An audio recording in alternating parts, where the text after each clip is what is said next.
Hello बच्चों, कैसे हैं बेटा जी? मज़े में? तो चलिए बेटा जी, जैसा आपको पता है आजकल हम लोग आपकी क्लास 10 मैथ्स की जो एम एल अग्रवाल की बुक है उसका चैप्टर 11 डिस्कस कर रहे हैं, सेक्शन फार्मूला। इसका इंट्रोडक्शन का और पी वाई की उसका वीडियो बेटा पहले ही अपलोड हो चुका है और पिछले वीडियो में हमने बात की थी क्वेश्चन नंबर 1 से लेकर 3 तक। तो आज क्वेश्चन नंबर 4 ऑनवर्ड्स डिस्कस करेंगे। और हाँ, अगर आप इस चैनल पर नए हैं बेटा, आज ही आए हैं, तो प्लीज़ चैनल को सब्सक्राइब कीजिए, जिससे आने वाले टाइम में जितने भी हमारे वीडियोस अपलोड होते हैं वो उनकी नोटिफिकेशन आपको मिलती रहे। ठीक है, तो चलिए आज का क्वेश्चन शुरू करते हैं बेटा। यहाँ पर उन्होंने कहा है कि एक पॉइंट P है जो पॉइंट A और B की ज्वाइनिंग लाइन सेगमेंट को 1:2 में डिवाइड करता है। तो आपको पता है बेटा, सेक्शन फार्मूले की हेल्प से हम P के कोऑर्डिनेट्स फाइंड कर सकते हैं। क्या है section formula? m1x2 plus m2x1 upon m1 plus m2, m1y2 plus m2y1 upon m1 plus m2। बेटा जितनी बार आप क्वेश्चंस के साथ फॉर्मूले लिखेंगे उतनी जल्दी आपको लर्न हो जाएंगे। तो ये जब P के पॉइंट आपको मिल जाएंगे बेटा, ठीक है, उसके बाद एक्चुअली आपको फाइंड क्या करना है। उन्होंने कहा ये जो पॉइंट P है लाई करता है एक लाइन पर 3x minus 18y plus k equals to 0। तो आपको k की वैल्यू फाइंड करनी है। तो एक बार बेटा P आ जाएगा तो फिर x और y की जगह उसके कोऑर्डिनेट्स रख देंगे, आपको k मिल जाएगा। ठीक है, चलिए शुरू करते हैं। तो कोऑर्डिनेट्स ऑफ P बेटा कैसे आएंगे, देखिए m1x2 1 into 5 plus 2 into 3 m2x1 upon m1 plus m2, m1y2 1 into 1 plus m2y1 2 into 2 upon m1 plus m2। ठीक है, तो देखिए बेटा जी क्या हुआ है, ये आपके पास आ गया 5 1 ज़ा 5 एंड 3 2 ज़ा 6, 5 प्लस 6 अपॉन 3, और यहाँ आएगा बेटा 1 प्लस 4 अपॉन 3। तो ये आपके पास बेटा पॉइंट्स आ गए 11 अपॉन 3 एंड 5 अपॉन 3। मीन्स ये इसके कोऑर्डिनेट्स आ गए आपके पास 11 अपॉन 3 एंड 5 अपॉन 3। अब आपको पता है बच्चों, जब ये पॉइंट इस लाइन पर लाई करता है तो इसकी इक्वेशन को सेटिस्फाई करेंगे कोऑर्डिनेट्स। तो बस यही करते हैं, since P lies on 3x minus 18y plus k equals to 0, therefore देखिए 3 इंटू एक्स की प्लेस पर क्या डालेंगे बेटा, x कोऑर्डिनेट इसका 11 अपॉन 3 माइनस 18 इंटू y के कोऑर्डिनेट क्या है बेटा 5 upon 3 plus k equal to 0, 3 6 ज़ा 18, 3 1 ज़ा 3। तो ये आ गया बेटा 11 minus 30 plus k equals to 0। तो ये आ गया बेटा minus 19 plus k equals to 0। तो k इक्वल्स टू 19। देखिए बस सिर्फ आपने कोऑर्डिनेट्स P के निकालें और इसमें रखें, कितनी जल्दी आंसर आ गया। ठीक है, तो आप इसको समझिए, फिर नेक्स्ट क्वेश्चन करते हैं। तो आइए बेटा करते हैं क्वेश्चन नंबर 5। बेटा क्वेश्चन नंबर 5 में आपको कहा है find the coordinates of the point P which is 3/4 on the way from A to B। बस यहाँ पर बेटा जो 3/4 लिखा है यहीं पर बच्चे चकरा जाते हैं। नॉर्मली बच्चे क्या करते हैं, इस 3/4 को वो ये समझ लेते हैं कि ये 3:4 हो गया। आपके लिए मैंने इसीलिए कहा कि डायग्राम देखिए आप बनाकर चलिए। जब डायग्राम बनाते हैं तो आपको समझ में आएगा कि AP जो है वो 3/4 है on the way from A to B। It means इसका मतलब ये हुआ बेटा AP अपॉन AB 3/4 है। अगर मैं और एक्सप्लेन करके लिखूं तो बेटा AP का रेशो AB से 3:4 है। समझ रहे हैं? पर आप एक बात बताइए बेटा, आप m1:m2 किसको लेते हैं? AP:PB को। आपको क्या चाहिए? आपको चाहिए AP:PB, ये आपको चाहिए P के कोऑर्डिनेट्स निकालने के लिए। पर आपके पास क्या है? AP:AB। तो यहाँ पर ये गलती अलर्ट है कि बच्चे गड़बड़ कर जाते हैं। आपको इसको पहले कन्वर्ट करना है AP:PB में। किस तरह से करेंगे वो समझ लीजिए आप। देखिए एक तरीका तो हमारे पास ये है कि हम इसी से यहीं पर करना शुरू करते हैं। कैसे समझिए बेटा, जब ये दिया हुआ है आपको तो आप देखिए आपको चाहिए A P ratio P B, तो आप क्या कर लीजिए A P upon A B को आप कैसे लिख सकते हैं बेटा, A P plus P B, ठीक है। ये है 3/4, आप क्रॉस मल्टीप्लाई करिए बेटा, यह आ जाएगा 4AP equals to 3AP plus 3PB, यही आ रहा है ना बेटा आपका। देखिए 4AP equals to 3AP plus 3PB। अब आप 3AP को ले लीजिए, क्या आ जाएगा 4AP minus 3AP equals to 3PB, ठीक है। तो यहाँ पर ये आ जाएगा बेटा आपका AP equals to 3PB, clear. तो बेटा ये आ जाएगा आपके पास AP अपॉन PB, अगर आप निकालेंगे तो ये हो जाएगा बेटा 3/1। समझ रहे? इट मीन्स आपका जो ये आपको चाहिए था AP रेशो PB, ये कितना आ गया 3/1। तो ये है बेटे। अब क्वेश्चन सब कुछ इजी है। ये क्वेश्चन मेन इसीलिए कई बार पूछा जाता है क्योंकि बच्चे इस जगह पर कंफ्यूज होकर अपने क्वेश्चन को सब गड़बड़ कर लेते हैं, ज़ीरो मिल जाता है। पर आपको कोई गलती नहीं करनी है, मैंने इसलिए आपको अच्छे से समझाया पूरा डिटेल में।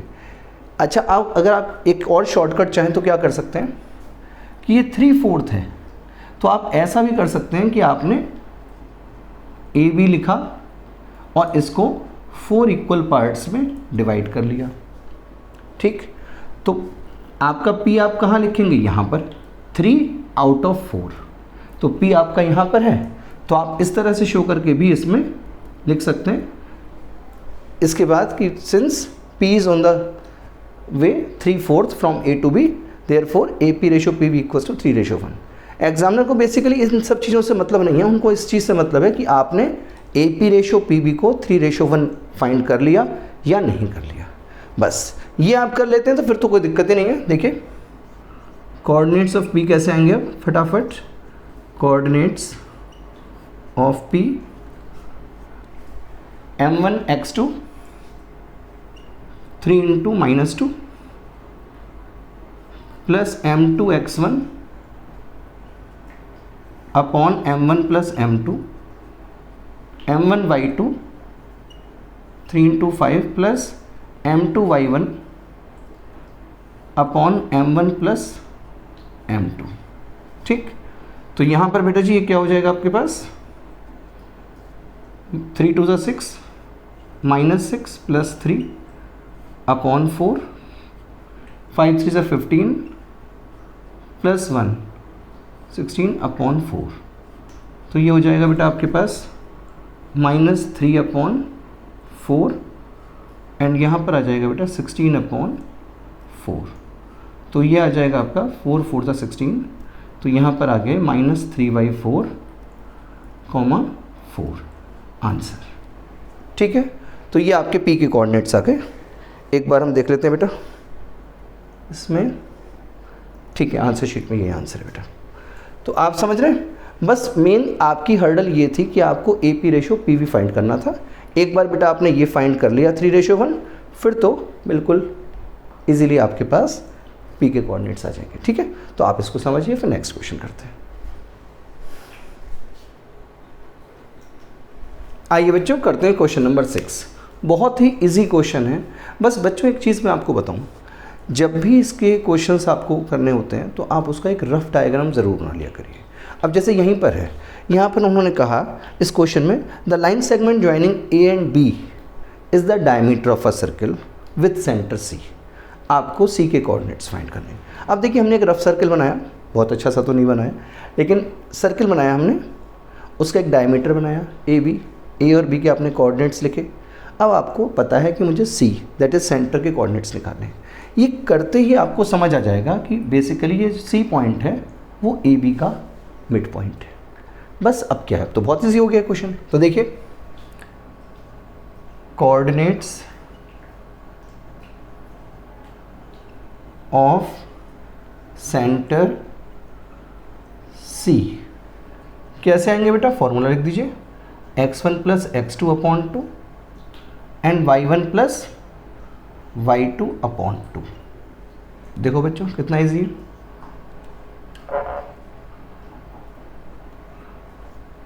-3 plus 5 upon 2 and 1 plus -4 upon 2।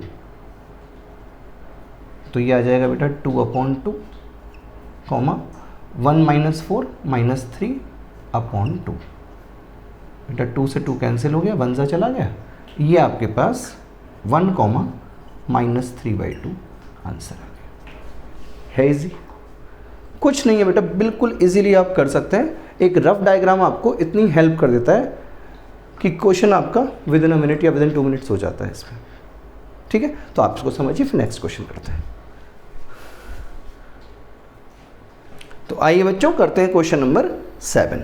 यहाँ पर बेटा आपसे कहा है कि mid point of points 3m, 6 and -4, 3n is 1, 2m - 1। तो आपको m और n जो वेरिएबल्स हैं उनकी वैल्यू फाइंड करनी है। बहुत इजी है बेटा, रिलैक्स होकर सिर्फ इसका पहले डायग्राम बनाइए। जिन 2 पॉइंट्स का आपको बोला गया है उसको a और b सपोज कर लीजिए, मिड पॉइंट को हम p सपोज कर लेते हैं, कोऑर्डिनेट्स तो सबके दिए हुए हैं। तो एक बार हम इसको भूलकर अपनी तरफ से a एंड b का मिड पॉइंट फॉर्म करेंगे और उसको इससे कंपेयर कर देंगे, बिल्कुल इजीली आ जाएगा। देखिए तो मिड पॉइंट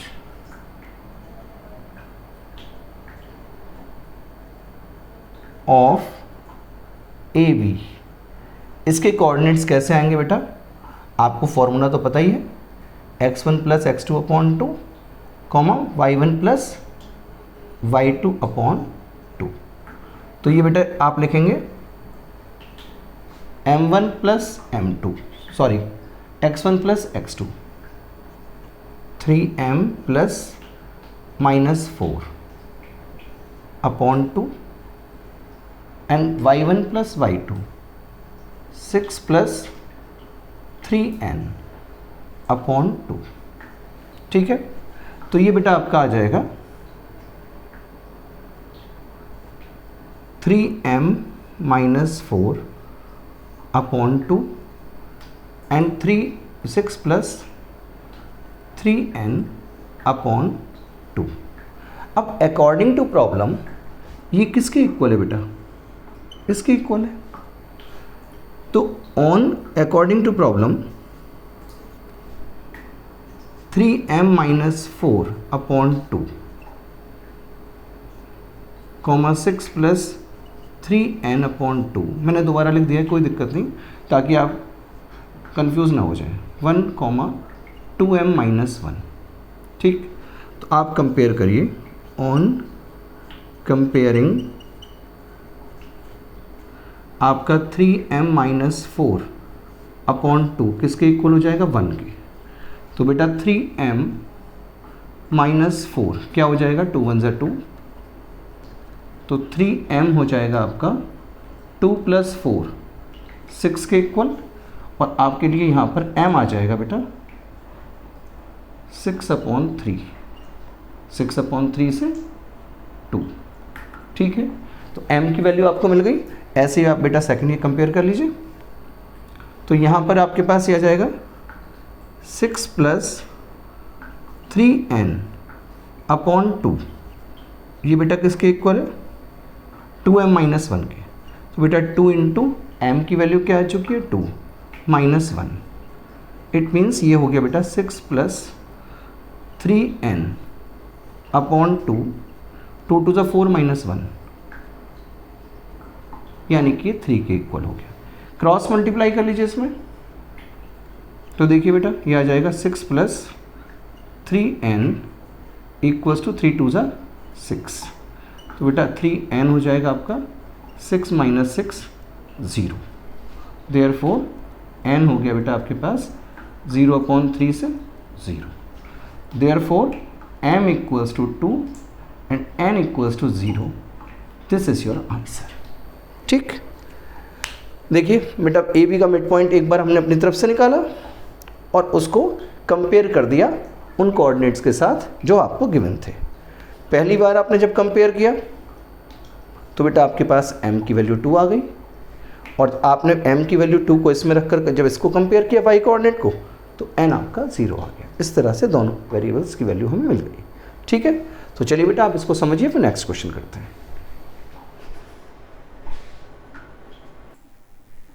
आइए बच्चों करते हैं क्वेश्चन नंबर 8।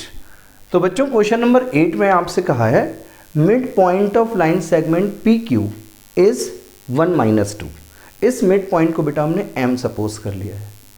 अब इसके बाद उन्होंने कहा है the coordinates of point P R -3 और 2।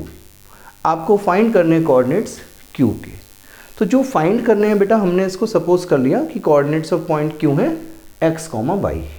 तो अब क्या करेंगे, इसमें एक बार हम मिड पॉइंट वाले फॉर्मूले से इसको भूलकर पी क्यू के मिड पॉइंट अपने आप निकालेंगे एक्सक्यूज मी, और जब हमारे पास पॉइंट्स आ जाएंगे बेटा फिर उसको हम इससे कंपेयर कर लेंगे। देखिए कैसे करते हैं। एक्सक्यूज मी, तो coordinates of mid point of P Q. बेटा फॉर्मूला आपको पता ही है मिड पॉइंट का, x1 + x2/2 and y1 + y2/2।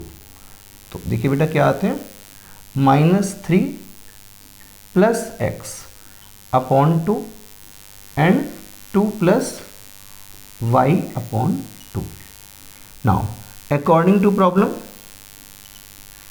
ये जो आपके पास -3 + x/2 है और 2 + y/2 है, ये किसके इक्वल गिवन है बेटा, 1, -2। ठीक, तो जब आप कंपेयर करेंगे इसमें ऑन कंपेयरिंग